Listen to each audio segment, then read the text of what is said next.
Welcome back to our mini conversations on institutional research and methods. And looking forward to talking with you about Chapter 3, the methods section for your research, and also the Institutional Review Board or Human Subjects Committee. I placed a sample of the methodology for you on D2L, and I just wanted to go over some of the areas that are covered by methodology to be clear about those for you. The first has to do with subjects, and the subjects are the people that you're going to be working with in your research. It may be the students in your class, teachers in your school, or other individuals that you've chosen to work with. Being clear about who the subjects are allows the reader to know who was involved in the research that you were doing. The second section, Institutional Review Board, is a little more complicated.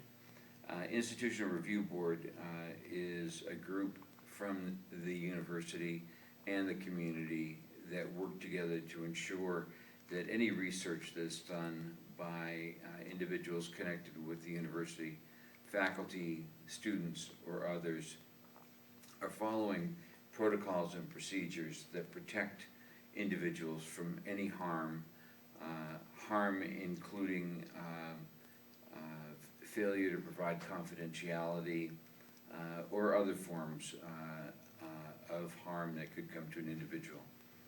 Generally, in a science or scientific context, for example, medical research, it's important to ensure that the subjects have no harm as a result of the research.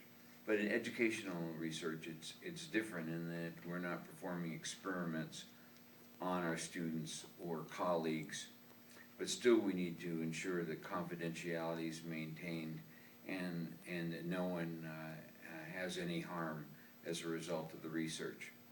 For our purposes, I'm serving as a proxy for our university's Institutional Research Board.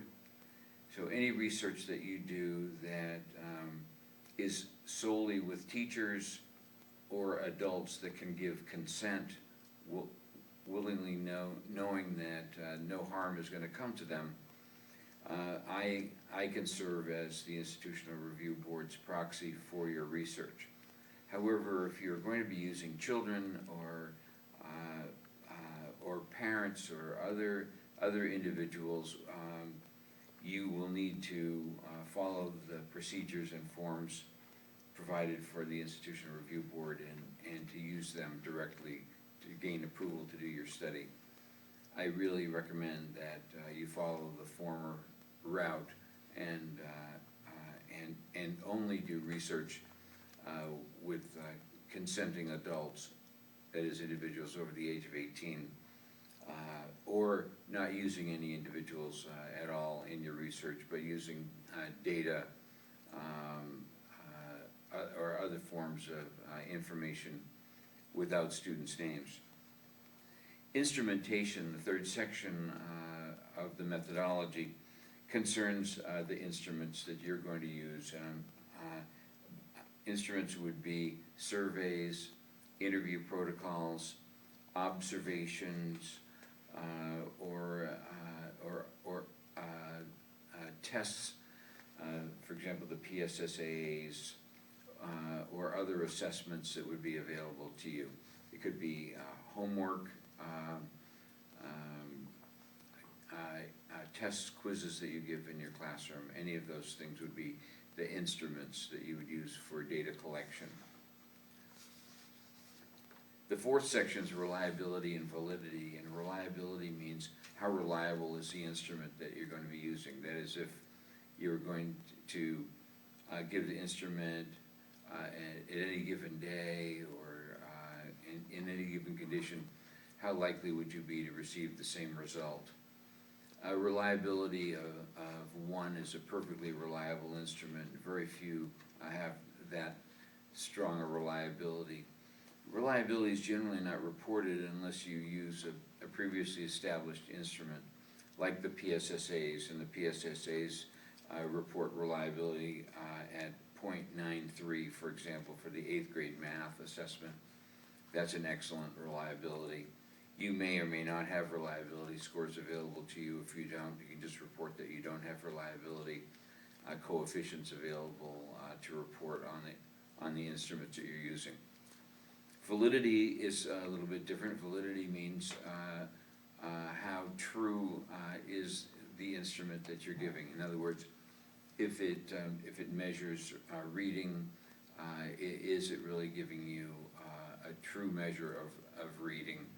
Or if it's measuring teacher self-efficacy, how reliable is this instrument?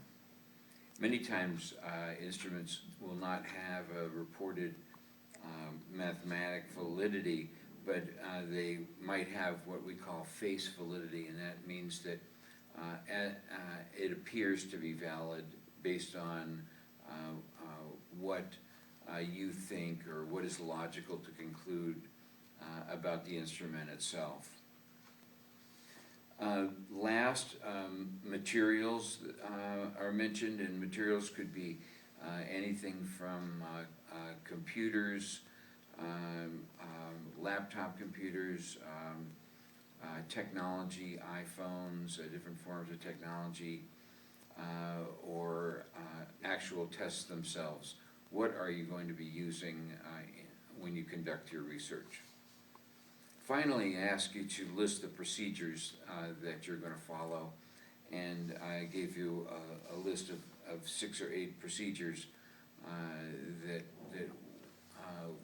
would be the activities or things that you're going to be doing to conduct your research.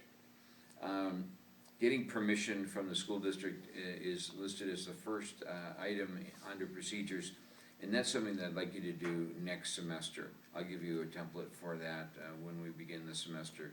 Those of you that are going to be following through with 578 will need to get a letter from your principal or an administrator if you're going to be in a school building or school site.